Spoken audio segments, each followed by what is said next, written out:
Welcome back, everyone, to Racecast. The race has literally just finished in the most underwhelming fashion. So it's currently Sunday. You're listening now. It is Wednesday. So hope you've had a good week so far.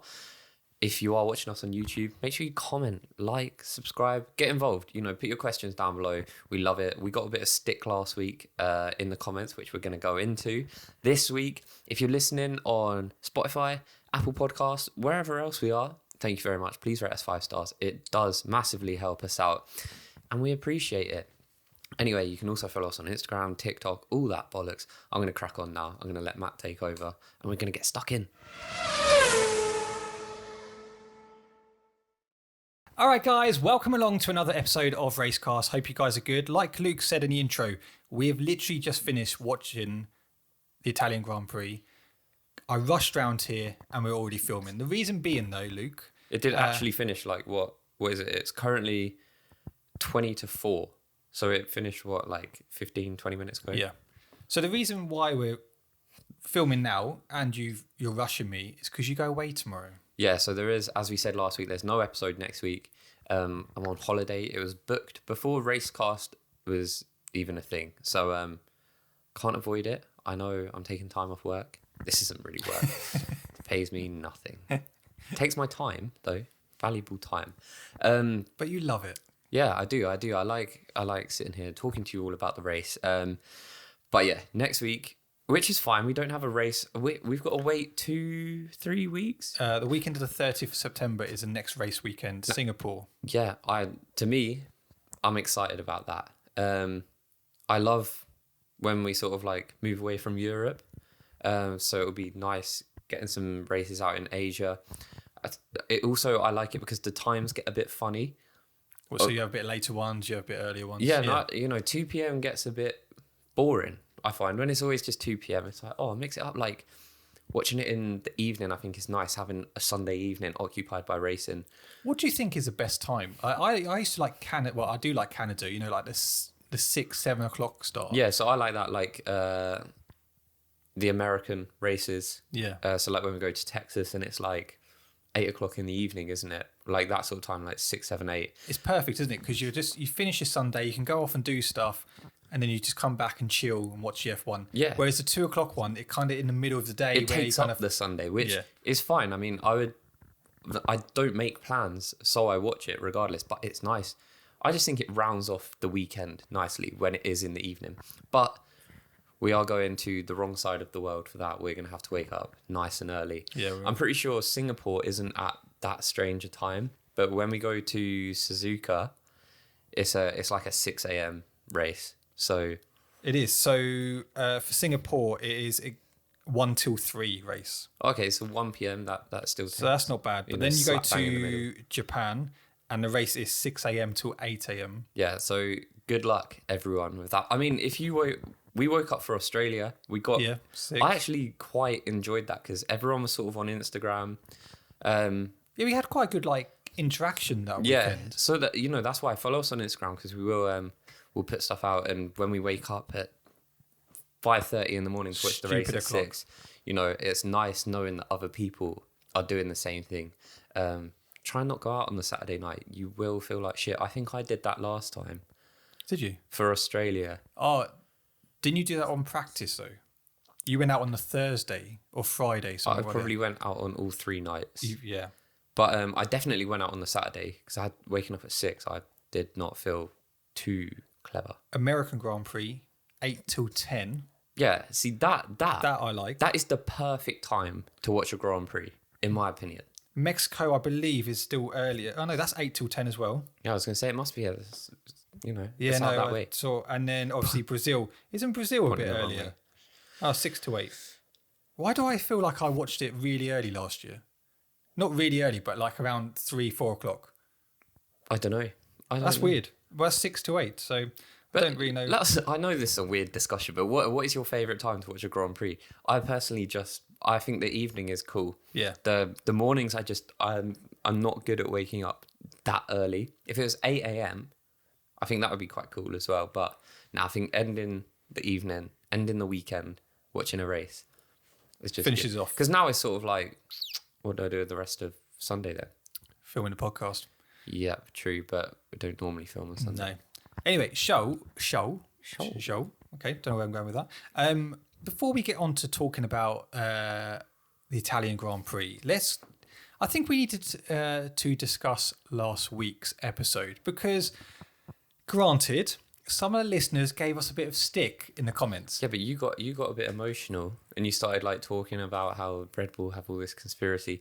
I called it far-fetched. Don't get shut up. There's no. You're the one who came to me. Matt was talking from the heart. No. I came round last week and you were like, it's conspiracy. It's conspiracy. And Yeah, then but I was emotional at that point. you planted it in my head. You planted that in my head. However, let's just go through a couple of comments, shall we? So, I love listening to the podcast, but you're very wrong if you think that was all planned. One, Max has pretty much already won the championship, so there's no need for them to risk it while they're that close. This is true. Two, if the tyre wasn't on properly, he did the right thing and pulled out over to retire the car, as that's what you're supposed to do because of the safety of the drivers. Again, very true. But they had told him that the tyre was on properly. Yep. Three, it's very difficult for them to stop at the end of the pit lane, which is where he got the message from his engineer in Sandford because of how tight the pit lane is. And if the medical car, read more, safety car needs to get out, it would be very difficult for them to do so, being at the end of there. If Red Bull were behind in the championship, then some points could be a bit more reasonable. But I just can't see them putting championships at high risk by doing that. I mean, They're all very valid points. Valid points. I did say, right, the conspiracy is definitely someone who thinks it is entirely possible that it could be a thing. But at the very same time, I'm like, why would Red Bull do it? Red Bull don't need to do it. I also think, I don't think they would from like an integrity stance as well. But at the time, your mind instantly goes, and I know like some like stupid little schmuck was saying about how like we have such Mercedes bias, and which is not true. We are Mercedes fans. Okay, you probably guessed. Not from the hat. I wear different hats every episode, but we talk up Red Bull the whole time, and I think they are. We've said from head to toe, they are the best team in Formula One. We could not speak more highly of Red Bull as a team, of Max Verstappen as a driver, of their car. I as an energy drink. I love it. Luke, did you respond to one of the messages? Yeah, I called him like a schmuck or something. We say Red Bull are by far the best team most episodes. You're chatting grease. Yeah. What do you mean you're chatting grease? Well, like he's just chatting shit. He didn't know what he was saying. Okay, so this comment is, if you believe the AlphaTauri Red Bull conspiracy, then you're absolutely clueless. Fair enough. You're right on that, to be fair. Spot on. They would not risk that. One hint of that, then they would be disqualified. The Mercedes bias is absolutely showing and it's embarrassing. It's not. It's not. We love it. Max was going to win that race regardless. This podcast will never take off if this Red Bull bashing continues. Red Bull bashing? We discussed a very valid point that was going around. Everyone was talking about it. It was on Reddit, Twitter. F1 fans were talking about it. How serious it is neither here nor there. We were just discussing it. Unfortunately, you can tell both our new F1 fans were in knots. Who are following the "we hate Red Bull" narrative. Look, mate, I'm pretty sure most new fans actually love Red Bull, yes, because Max is like part of that new generation. We've got a keyboard warrior on our hands. Yeah. What's his profile picture? Picture of New York. Yeah. See, can't even show your face. You ought to be ashamed of yourself. So let's just quickly recap on that. So, one, we're not new F1 fans, and the one thing about this podcast is we like to give our opinions. We discussed last time out that actually it seemed a bit strange. We're not saying that Red Bull were involved. We're just saying that potentially AlphaTauri were making decisions to potentially benefit Red Bull. That's all we said. We've said, and we've commented a lot on this, that Red Bull are the best team on the grid. Not only because they're leading the championships, but how they run that team. We've been very vocal on that. So if podcasts we do come to, we get a bit frustrated because we are Mercedes fans. So sometimes we may not always say things which you guys agree with, but we will just put it out there. Obviously, in your case, it's a shambles. This podcast will never take off, but that's okay. And we're embarrassing. We are, yeah. But it's fine. I like the comments, and if I reply like, but you're chatting grease. Yeah, I don't mean to hurt your feelings. What do you think John Travolta's going to come out? Or something? I just get involved, and if you do really disagree with our opinions, comment, because that's good. It's like good. We're not all supposed to agree on everything, and it's fine. Like you can attack us. We're not going to lose sleep over it. It is okay. So I do appreciate all your comments. Good, bad, ugly. It doesn't matter. But what I will say is AlphaTauri definitely do make some decisions to help Red Bull out. Yeah, and that's not even necessarily touching on the conspiracy side that they orchestrated this thing with Tsunoda. I'm just saying, generally, they do things to help them out. I don't think it's cheating.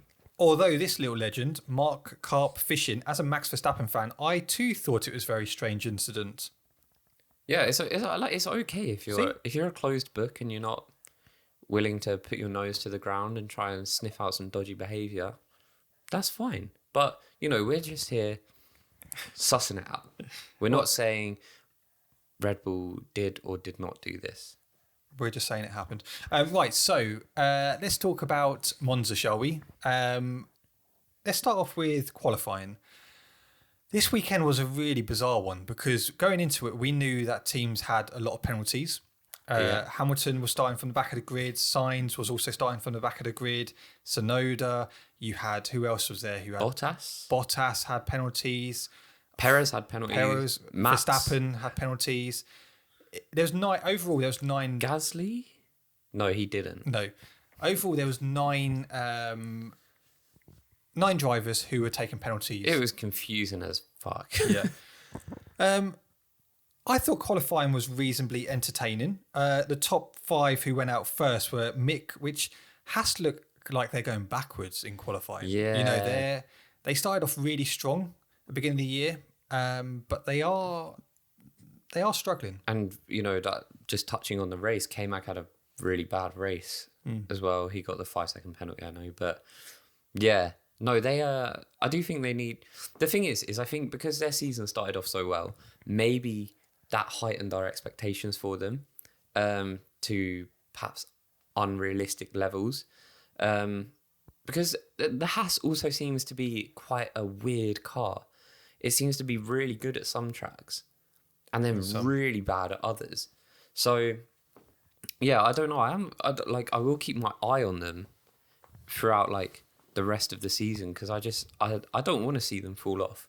No, and I think, K-Mag, he actually would have gotten into Q2, however, his lap times got deleted on, 2 or 3 occasions? Yeah, I can't remember. Yeah, it was a lot. Obviously, both Aston Martins went out as well. Sebastian Vettel couldn't quite believe it. That is a team. I do find that funny because they're always like, oh, okay, Seb, that's P17. He's like, no way. And it's like, you've got to be kind of used to it now, which I don't like to see it. But the Aston Martin, again, bit of a strange car. Some tracks it looks half decent. Yeah. But I think generally they've got a big problem. They have at that team. And that is a concern for, Alonso. They look so good. For Alonso. But Miami, we had this discussion a couple of months ago. But Miami, they looked like they were starting to get into it, and then they decided to go the green Red Bull style, and it doesn't seem to be paying off, does it? Other than that element where they did rip off the Red Bull, I would like to note that they are coming up with some pretty innovative little things. That car, the rear wings that they're pulling out. I mean, okay, granted, they're not currently working. No, but it does. I think it would give Aston Martin fans confidence that they are trying different things that we're not seeing other teams do. No, and perhaps it's because they don't need to, but I do like their experimenting. Their wing this week was really weird. Yeah. That one that they came up with the sort of curve things on it, again, like everyone was like, that's a really, really clever design. And it didn't necessarily work. But I guess it's hard to get data from a car as well. It like these wings might work, but if it's not working with the car design, it's never going to work. Then we don't know. But I do think it does go to show that they have got ambition in the team, and they have got like innovation in there as well, which you need. They're not afraid to make changes, are they? Yeah. Some teams just stick with exactly what they've got. They don't really want to make too many drastic changes. But Aston Martin seemed to... Yeah, well, I mean, switching to like the green ball, that was a big change. The green ball. I mean, that's what it It's what it's called. is. Should we give a massive shout out to Nick de Vries? Because he has had a hell of a weekend. FP1, he raced for Aston Martin. Yeah. FP2 and FP2 he missed. Saturday morning, he gets called up by Williams and goes, look, Alex Albon, he's gone to hospital with He can't speak. appendicitis, and he will need an operation. We need you to come and drive for us. He didn't even get into FP3. Oh yeah, no, he did. He did. It was Saturday morning. But he was late into FP3 as well. They were like still setting him up in the car and everything. He has had, for me, drive of the weekend. He's been phenomenal. Yeah. And what an opportunity for him. Yes, okay, he's maturer because he's 27, 28, whichever. Yeah, but, he's the oldest next generation driver. Yeah. But, he came in and let's just talk about his qualifying. He out-qualified Latifi. Yeah. He got himself into Q2. May I just say, because obviously he had his lap times deleted, but he just managed to keep himself in Q2. And yeah, he finished P13 in qualifying. That's an amazing achievement for someone who hasn't raced in F1. So, I mean, I'll touch on his race result as well. He picked up points. P9 he got, in a Williams, which only Alex Albon has managed to do. Yeah. In his first race in Formula One, in, what is kind of the worst car on the grid. Well, it is if you look at the standings. Yeah. That it's impressive, and we've spoken about De Vries a fair amount. Does he deserve a seat? I think if Williams aren't looking at today and thinking, right, Latifi is out.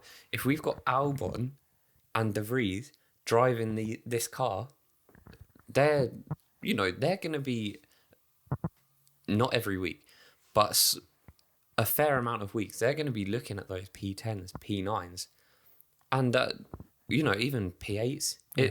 I just think they're going to be looking at points through both drivers if they sign him up. If you're Latifi, what are you thinking? Because you're going into this race and It's curtains. it's like, for example, when George Russell came in for Mercedes, when Lewis Hamilton was off with COVID.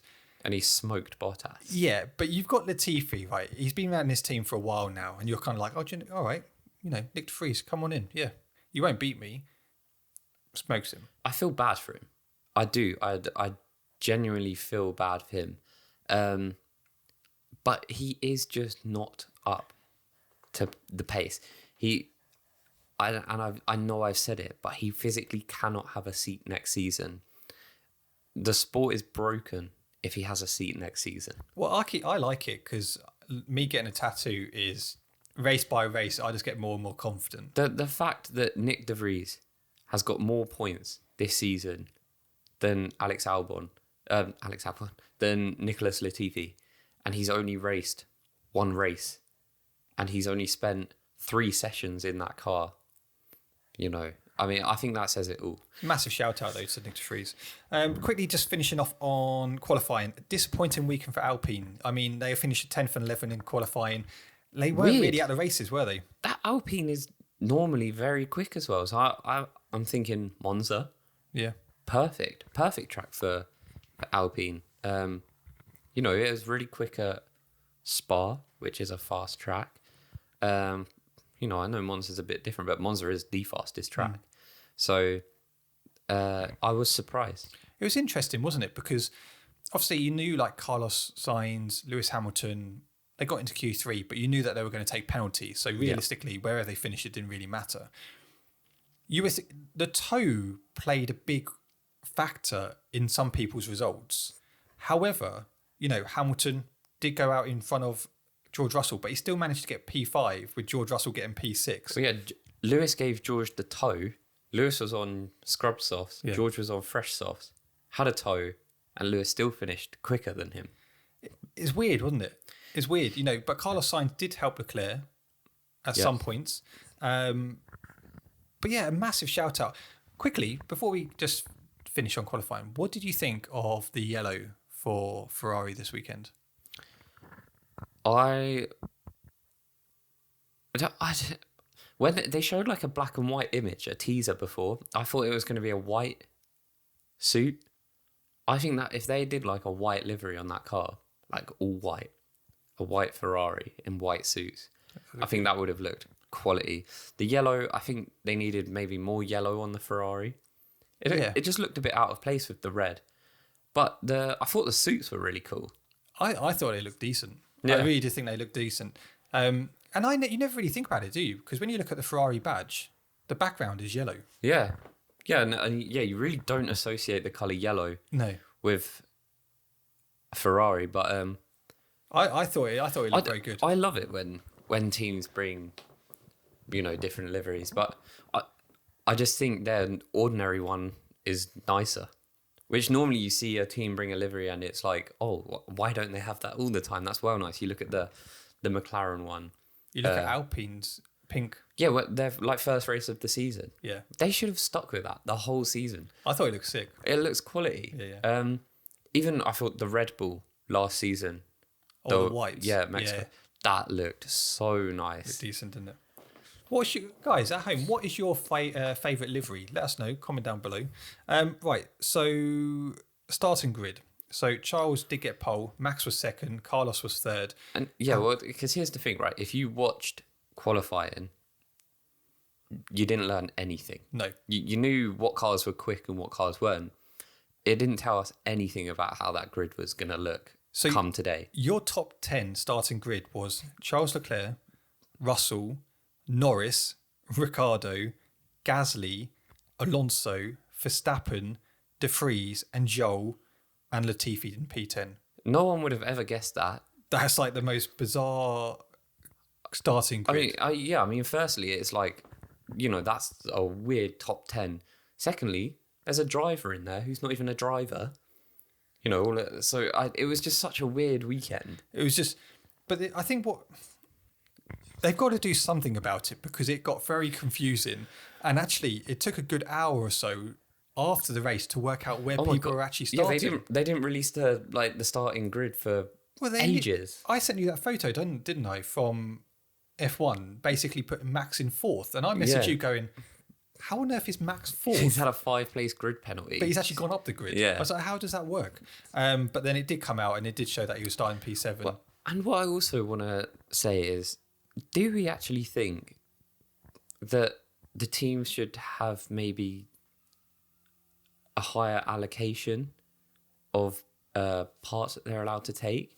Like, are we seeing too many penalties? It does seem... Because we still got another 7 races left. It seems we could see more penalties, and I think I don't like it really. I don't like it when someone that is qualified P1, P2 has to start from the back of the grid because if they keep their current engine, they won't be able to race. Do you know what I mean? I understand there's to a point because you don't just want constructors putting new engines in every week. What would you prefer? Would you prefer the FIA to go, okay, look, if you have to change any parts to your engine or anything like that, you get a grid penalty? Or would you prefer them to turn around and say, right, if you have to change any parts on your car throughout the season, if you use your allocation, we'll give you a point deduction. So, for example, if you have to have a new power unit, you get like 10 points off or 20 points off, for example. That's actually a good one. I think I'd prefer it that way. I'd quite like that because I know this is going to sound weird because deducting points does punish the drivers, but I feel like it's harsh punishing the drivers in terms of that race format where, they have to then start from the back.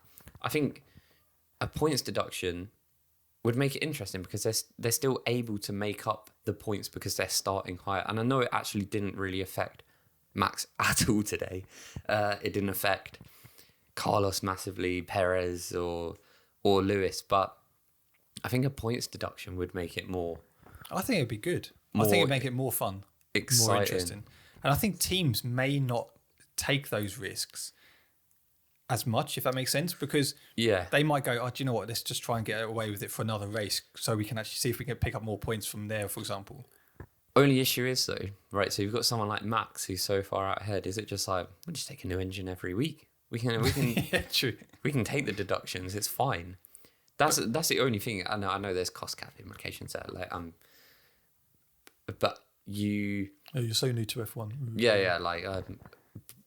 I know that wouldn't actually happen, but I don't know. I guess then at the same time, sometimes it's cool watching a driver come through the grid. You look at Hamilton in Brazil last year. That was so iconic, that race. Yeah, that was mega. Going for the championship. But the issue is, overtaking isn't... Don't get me wrong, in today's race there was quite a bit of overtaking, but the DRS train is so prominent this year that actually it's not as... Overtaking isn't as effective as maybe we have seen over the previous years, if that makes sense. Oh, definitely. Like, I mean, in the old cars, it was pretty much once you got in front of someone, if you were quicker and you managed to overtake them, that was sort of that. You would pull a gap quite easily, because it was really hard to follow. This year, it is nice. They have made the cars better at racing one another, because you could get a car that gets overtaken and then, after the next corner, he's just got the position back, and I do like that. Don't you see? We've had two sides of that this year, haven't we? You have a bit of closer racing, and then sometimes you have DRS trains. Yeah. So the DRS trains, when was it? Austria, Imola. Yeah, and we've had a few races this year where it's literally just like Imola. It was terrible. Yeah, because that was when. Do you remember they all got stuck behind Albon, and Lewis was stuck behind Lewis was stuck behind Gasly, who was stuck behind Albon, I think. Oh yeah, that's right. Yeah, it just went on and on, didn't it? Yeah, it was so boring. But obviously, the DRS is less effective at Monza because they have those because basically they have no wing anyway. Especially the Mercedes this week, it was flat. They're running like a lower downforce, weren't they? Yeah. So what does it run? It only adds 4 kilometers an hour or something, which is not a great deal. Did you see the interview of Lewis Hamilton trying to discuss aerodynamics? And then afterwards, there's a clip of him going, he was like, I've literally just butchered it. I've literally just done an interview and butchered it. I can't talk aerodynamics. He was just laughing. He was in quite good spirits this weekend, to be fair. Let's talk about the race then. So, good start by Russell, Leclerc. Both, it was quite a reasonably clean start. Well, I think George actually got off the line better. It sounded like, I don't know, gear stuck or something. But it was... As he sort of hit that second part of the launch, he sort of then lost the gap. It was the speed which Ferrari had over the Mercedes that managed to keep him ahead going into that turn one. And I mean, we've, one of the Ferrari's best traits this whole season has been traction. Yeah. And great start. I mean, if we're talking about good starts, though, Verstappen, Christ, he was up into third within a blink of an eye. Yeah, because I remember them saying it's not even lap one, and he's already up to fourth or third. Yeah, like you say, it was, and you just kind of wow, this is you knew exactly how it was going to go. He just nailed it, didn't he? Yeah, Walter's there, mate. Where? Oh, nice. Norris had a difficult start. Terrible start. Danny Rick got off the line nicely. Danny Rick, to be fair, this weekend had pockets of good racing. Yeah. Until he retired and caused the most boring end of the Grand Prix, but we'll get on that in a second. I think this weekend was a big weekend for Ferrari in making good decisions. I personally think also, because I know the pit under the VSC, although it ended halfway through the pit stop, I know that's going to cause controversy. And I think a lot of people are going to think that's a strategy error. I personally think it was a good call. Yeah, I don't really have any issues with what Ferrari decided this weekend. Their pit stops were clean. They were good. I think, they left signs out for a longer stint on the mediums. Obviously, Leclerc started on the softs. The softs looked actually quite good pace. They actually went a bit longer than expected. The only thing is, I think they made an error going for the two-stop. But I think it was a risk worth taking. But it's so hard when you've got that Red Bull, which is so fast, and you've got Max Verstappen, who is making it even faster. Yeah. He then comes out on softs and he's just not quick enough to even catch Max on old mediums. Well, he could, and that's the thing. Although he was taking a bit of time off, he was only taking like a 10th a lap or something. He was never going to catch him. Tiny little bites. But, Red Bull pretty much mirrored what Ferrari did with regards to tyre strategy. Leclerc came in, he went on from softs to mediums, went out. It was a lot earlier. I think it was 6-7 laps later. Verstappen comes in for softs. No, Verstappen was started on the softs and he was out for ages. He was, but then he came in for the mediums. Yeah, and then obviously they all came in under the safety car. Yeah. But Max was pumping in good times on those old softs. He ran like 25, 26 laps on them.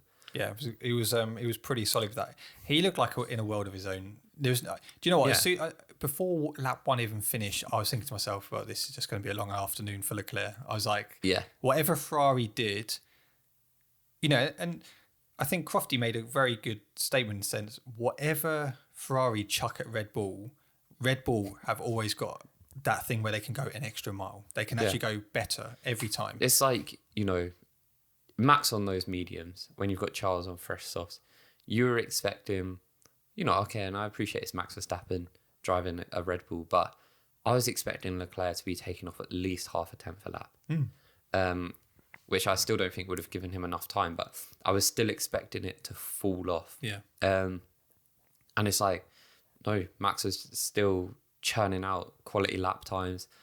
Whether that was down to Leclerc not being able to get the pace out of the car or it was Max being quick, maybe a combination of both. Yeah. I think it just goes to show how perfect Red Bull have it. Oh, they were superb.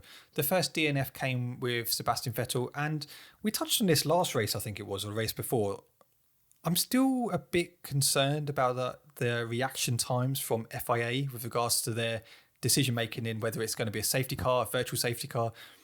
They take a long time to make a decision. I mean, the longest time for me was Danny Rick.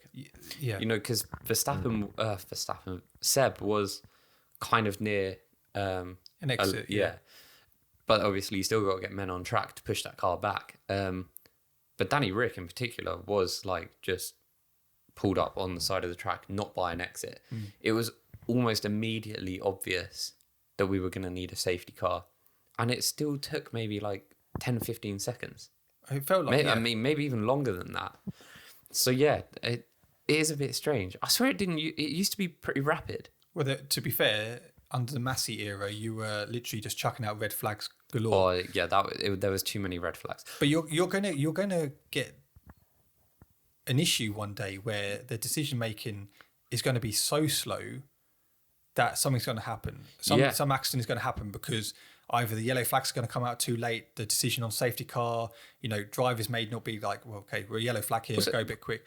With the Danny Rick incident, where was the safety car? For ages, it just wasn't even there, was it? I don't even think, it only got to the final lap, I believe, that Verstappen actually got behind the safety car. Yeah, it was... It's very, very slow, very slow.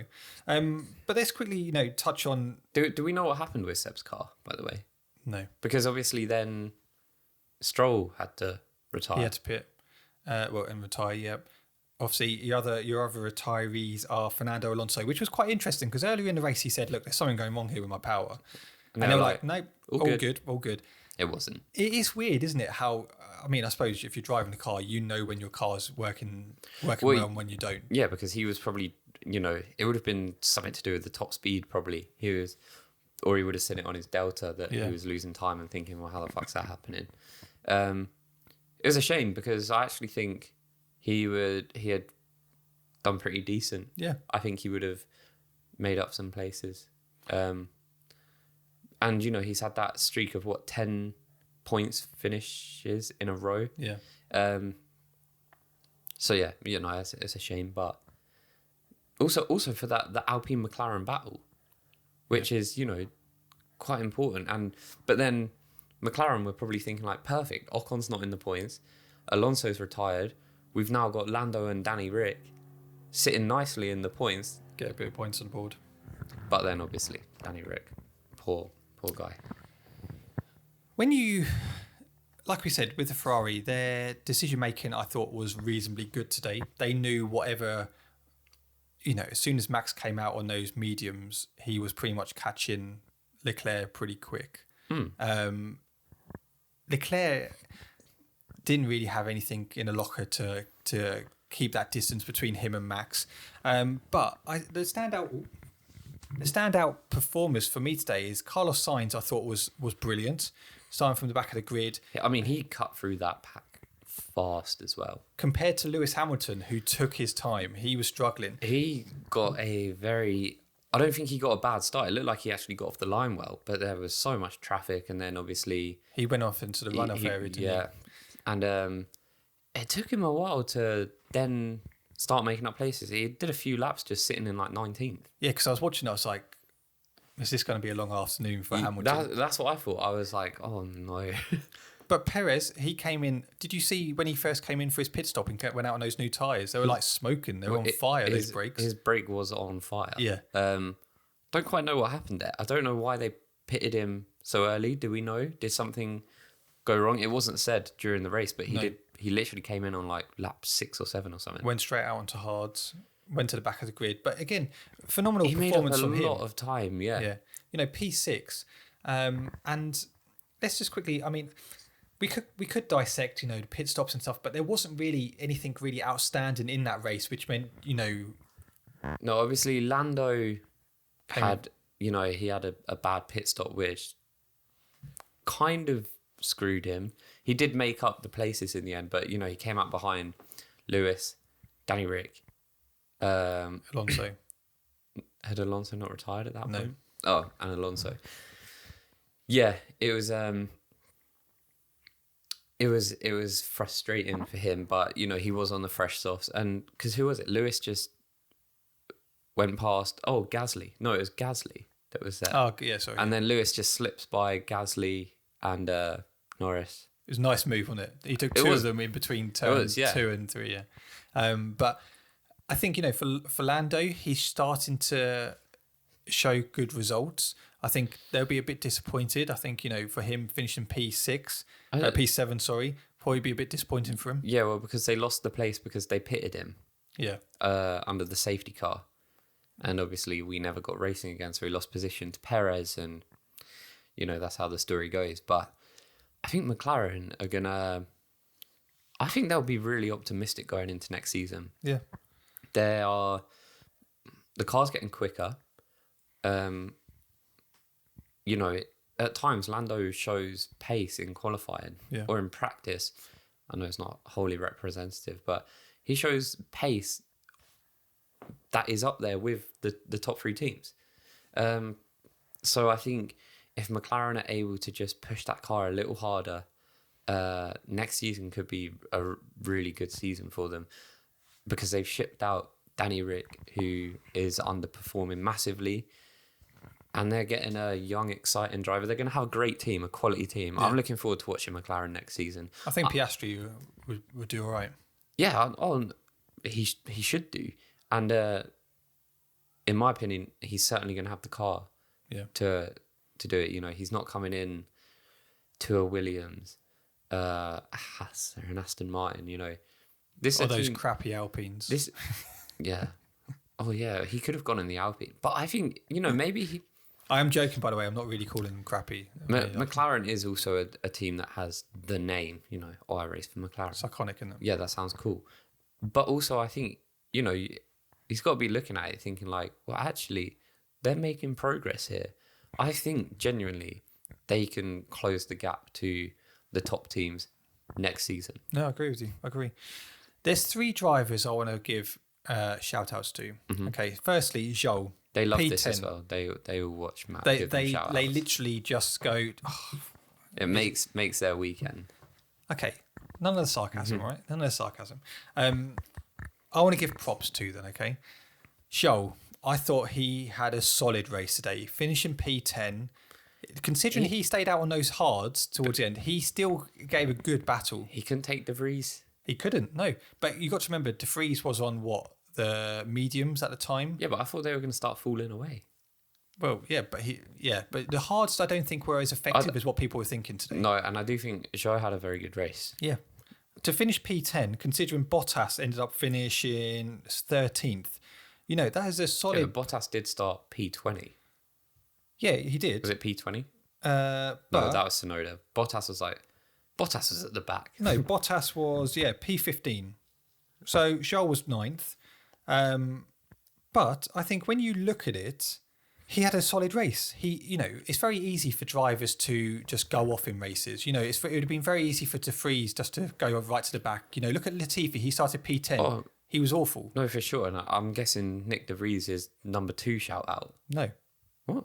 Pierre Gasly's my number 2 shout out. He had a quality race. He had a very good race. Coming in at P8, he was in there a lot today. I saw him a lot on the screen. Yeah. And I thought it was, considering we've really questioned Pierre Gasly over the last few races, where's he been, where's his performances? He looked like the old Pierre Gasly, what we were seeing last season. Yeah, well, is that, are we going to see him leaving AlphaTauri? Potentially, he is very much linked with Alpine, isn't he? So, I still find the rumours strange that apparently him and Ocon hate each other. Yeah, they're still going around that they hate each other. So. Do we know, does anyone know why they hate each other? If you do know, just let us know, comment down below, or if you're listening to us, DM us on Instagram, because I'd love to get the dirt on this. My number 1 shout out, Nick De Vries. I have to say... But you just said that he wasn't... No, I was working my way down from 3rd to 1st. Oh. So, I've said I had 3 shout outs. Yeah. Zhou, Gasly, now Nick De Vries. That was a hell of a lot of responsibility for this guy coming in today for his first race in F1. Had a good qualifying session to then start and actually get points for Williams on his debut is phenomenal. Oh yeah, but he did not look out of shape at all in there. He held his own. He great battling, great overtaking. I'm not gonna lie, he made the car look kind of quick. Yeah. Like I thought that looks like a good car. If you have him and Albon next year in that Williams, like you said earlier, they could be picking up points. Oh, and this is the thing, right? These little points, accumulating them over the season, towards the end, it can make a big difference. Yeah. If they get P8 in the constructors, that's more money that they can invest back into that car and improve it, and then maybe next season they can get P7. Yeah. And unfortunately they've had a huge downfall, so they're having to start again, basically. But I think they're showing that they're on the right track. If they really, really want to become a serious team, I said it already on this podcast, you got to get rid of Big Nick. He's got to go. And get, De Vries. It's hard to judge a driver from a single race. Yeah. But, if we are judging him based on first impressions. And his first impression is he's done more in this race than Latifi's done in the whole season. Yeah, it's impressive. So I think they're going to be looking at that thinking, because, it makes sense, obviously. He's reserve driver. He's a Mercedes driver. Yeah. So why not go to Williams? Very decent by you, Nick De Vries. Very decent. Very impressed. And I thought it was a solid race. He held his own. So, yeah, well done. So let's quickly talk about the Danny Rick situation today. So Danny Rick, what was it, lap 47, something like that, 47, 48, retires from the race. We've touched on it earlier that, the decision to make it, whether it's going to be a safety car or not, was very, very slow. The race did end up finishing behind the safety car, which for a fan's point of view was very disappointing. Would you have preferred, right, them just to red flag it? Red flag. And start again. Interestingly, okay, there was a comment here. So Charles Leclerc, you heard on the radio when they said, "Oh, we're not going to be starting. We have to finish by the safety car." Why? The frustration. My gut feeling is actually Red Bull would have won that race anyway. However, well, Max had fresh softs. No, he didn't change. He didn't change his tyres, did he? He didn't come in. He had already fresh softs, but Leclerc was the only one who pitted. No. Max did. Oh, crap, he did, didn't he? He came in a lap later, didn't he? Lewis didn't pit. Lewis didn't pit, sorry. Ignore that. So they're both on new fresh softs. George was on fresh softs. Carlos was on fresh softs. Lewis wasn't. No. Sergio was, but he didn't pit under the safety car. No. He had literally come in a few laps. Yeah. Before they weren't like brand new, but they were a lot newer than Lewis Hamilton's. Would you have rather them red flag it? 100%.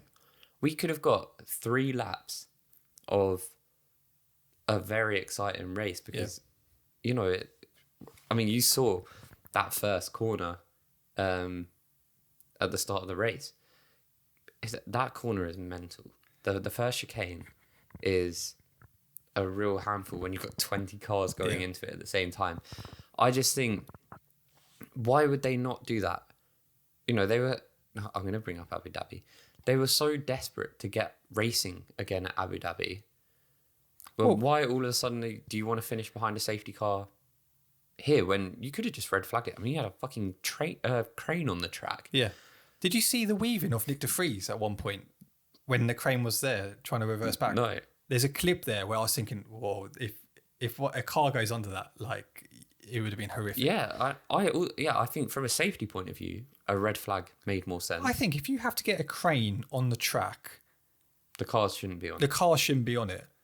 I mean, if we've learned nothing from what Jules Bianchi years ago, cars shouldn't. Granted, that was different conditions with wet and all that stuff and visibility, but if you've got to put a crane on the track, you should not have cars on that track. No, you should red flag it. Yeah, there's no way cars should be going past there at all when a crane is on the track. My personal opinion. I don't know why. Let me know what you think. And, you know, then also from an entertainment aspect, which, you know, you might think safety and entertainment should be kept separate. Fair enough. But again, we'll revert back to last season when clearly the safety protocols do take into account the entertainment aspect. Yeah.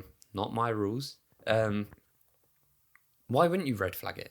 Why would you want to end under a safety car? I like Crofty and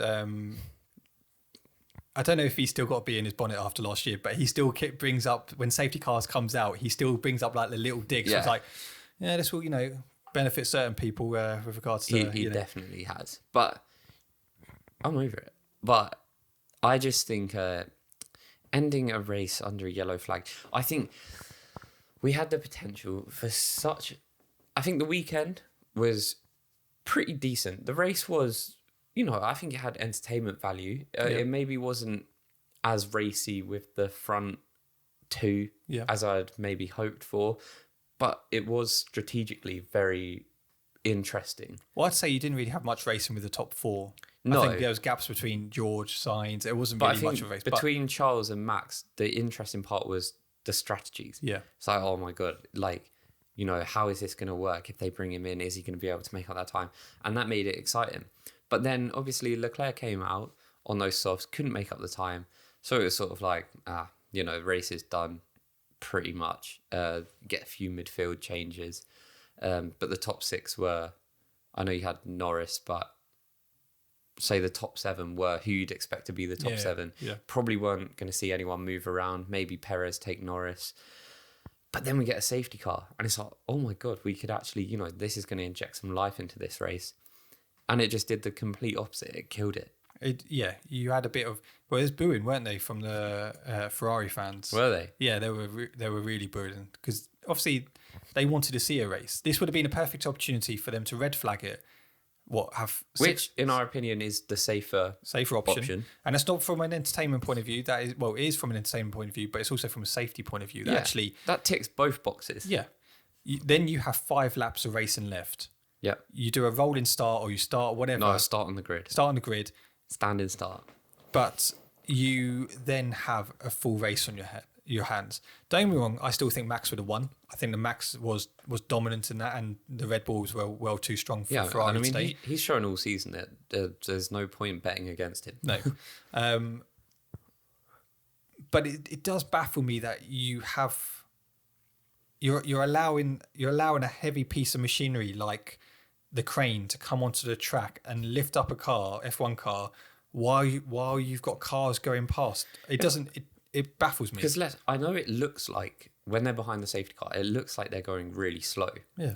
They only look slow compared to the normal speed that they're doing around that track. If you took your little Ford Fiesta around that track and tried to keep up behind the safety car, you wouldn't. I mean, I reckon they're still doing like 100 around the track. Last year, F1 cars took the speed trap before turn 13 at 300 kph, but clocked only 255 kph under the safety car. Only? Yeah, I know. They're still mad. That's what I mean. Like, the safety car is still travelling fast. Fast, yeah. You know, if it would be getting speeding tickets if it was on the road. Yeah. So it is still dangerous. When you have got something, you know, if for whatever reason someone has a blowout, lose control, smash into that massive crane. But that is not going to end well. No. Because the reason drivers are, I say okay, quote unquote, crashing into barriers is because the barriers are designed in a certain way to absorb impact and to be safer for the drivers to crash. Crane isn't. No. The crane is probably designed to batter them. I just remember seeing it going, well, how do they allow that crane on? But anyway, I don't know. I think the FIA's decisions are still very questionable, whether it's their reaction time for when accidents or incidents happen, but also with their decisions in, you know, as I said, Massey was very trigger happy with like red flags last year. But this year, we haven't really had any red flags. Which you can argue from a safety point is fine. You know, pulling a red flag out, fair enough. But there was too many, and they have to look at the entertainment aspect as well and what is right for the race. That's what they did last year. They thought they were doing the entertainment aspect, didn't they? You know. They should have red flagged that. Oh, 100%. But we've moved on from that. Guys, let us know what your thoughts were. Do you think that should have been a red flag? Do you think they made that decision wrong? Let us know. My gut feeling is, like I said, if you have a crane on the track, you shouldn't have cars on the track. Yeah, I think that's a fair point to make. And the thing is, for the people who commented last week, right, that isn't to benefit a Mercedes fan. That is to benefit actually racing. And the health of all the drivers. And health of all the drivers. So this is how the standings look after today's race. Max Verstappen is on 335 points. How many? He's got to be over 100 clear. He is, Charles Leclerc is at 219 points. And Max is on what? 335. Oh, so 116 so he already points. was 100 points clear. From what I believe, and I may be wrong here, just comment down below. In the next race in Singapore, if everything goes right for Max Verstappen, he could be crowned champion. That's how mad it is. I am going to have to turn the TV off. I will. You know, no one deserves it more than Max Verstappen this season. He's fully deserved it this year. But I can't watch that happen. But however, that is still 1, 2, 3, 4, 6 races, and if he wins in Singapore, that's mad. When's the earliest someone has won a championship? I don't know. Do you want to Google it? Yeah. All right, well, you talk. How many races, left? I just think that Leclerc must still be losing sleep at night, knowing that this, Hold out a second. It might not have even turned out to be his championship as the way things have gone. But I feel like it would have been a very close championship. So for it to run away, and with 7 races left, he's over 100 points behind Max Verstappen. I do just think it's crazy. And, it's... What is it you're actually looking for? How have you not found it? The earliest somebody has won the... So the earliest in a season that the Drivers' Championship has been clinched was in 2002, when Michael Schumacher secured his title with 6 races to remain in. So If he does it, he would have been 5, I guess, because we got 6 races left. oh, is it? So I thought 6 we had races. 7 races left. No, I'm pretty sure. Correct me if I'm wrong here. We've got Singapore, Japan, United States, Mexico, Brazil, Abu Dhabi. 6. You know, it's still impressive. Still very impressive. As hell. I don't think he will win it next week because surely that's got to have something to do with Leclerc like having a bad finish. Yeah. If you're looking at championship, so Sergio Perez is in third with 210 points, 9 points behind Charles Leclerc. Russell is in fourth with 203 points. So how many points is he behind Perez? 7 points behind Perez. So Russell could be going for second in the championship here. Well, if he gets, he's only 16 points behind Charles Leclerc. That is just honestly, that's obscene. The most obscene thing is still seeing Lewis Hamilton in 6th. I still find that mental when you see a driver's standards and Lewis Hamilton is 6th in the table. Yeah. Where considering for years you've seen him first or second last year. And I think he is going to finish behind George. Yeah. This season, I'll be surprised if it changes. Because what is he? 30 points behind, probably. He was it would be 35 now. I think it is. Yeah. He was 30 beforehand. So unless something changes, but Lewis has had some rotten luck. He has, yeah. Constructors. So Red Bull on 545, Ferrari 406. Mercedes are there in third with 371. So they are 35 behind. I do think Mercedes will struggle getting that, but that would be amazing if they get second. They just need some Ferrari masterclass or fuck ups. Yeah, that's what they need. Yeah. In fourth is Alpine with 125, and McLaren are there with 107. So that's going to get interesting. That's going to get interesting. Williams still remain last with 6 points, but Aston Martin are there with 25 points in ninth. Haas are still 7th, by the way, with 34 points. Yeah, the Alfa Romeo has been a weird car this year. But on a whole, I have to say, I thought it was an all right race. I'm a bit disappointed with how it ended. But we do now have to wait until the 30th of September for Singapore. So we got a couple of, 2 weeks, 3 weeks? Yes. About two. Obviously, we're not here next week because you can blame Luke for that because he's on holiday. Yeah. But you can catch up on all our Instagram and Twitter and our YouTube and our TikTok. So check us out on there. Any final words, Luke? Not in general, but... No. Yeah, like I say, I'm looking forward to these races. I'm pretty sure all the races now are quite cool. Yeah. I think, we're moving around the world. It's clear that Max is going to win the championship very soon. I just wonder where. I would not be surprised if he won it in Singapore. It wouldn't surprise me at all. I just don't know how he can win it. I know he can, but I don't know how. Does he need Charles to finish 7th and then he gets the win, or does he need the fastest lap as well? I'm going to find it out and I'll do a post and I'll put it on Instagram. Yeah. But yeah, other than that, I'll see you all when I'm back from my holiday. What we do, because obviously we forgot to do fan questions because we literally filmed straight after, so we didn't do those. Whilst Luke is away, I will jump on Insta Live and catch up with you guys. And then when Luke is back, we maybe actually we'll do another Insta Live just to catch up with everyone. Yeah. Sounds good. But guys, thank you very much for watching. Luke, or listening. Luke, enjoy your holiday. Yep, thank you. Remember, subscribe if you're new. If you're listening to us on Spotify or Apple Podcasts, leave us a rating. We'd really appreciate it. We'll be back in 2 weeks' time. We're going on a little break now. And we should catch you next time for a brand new episode. Bye-bye.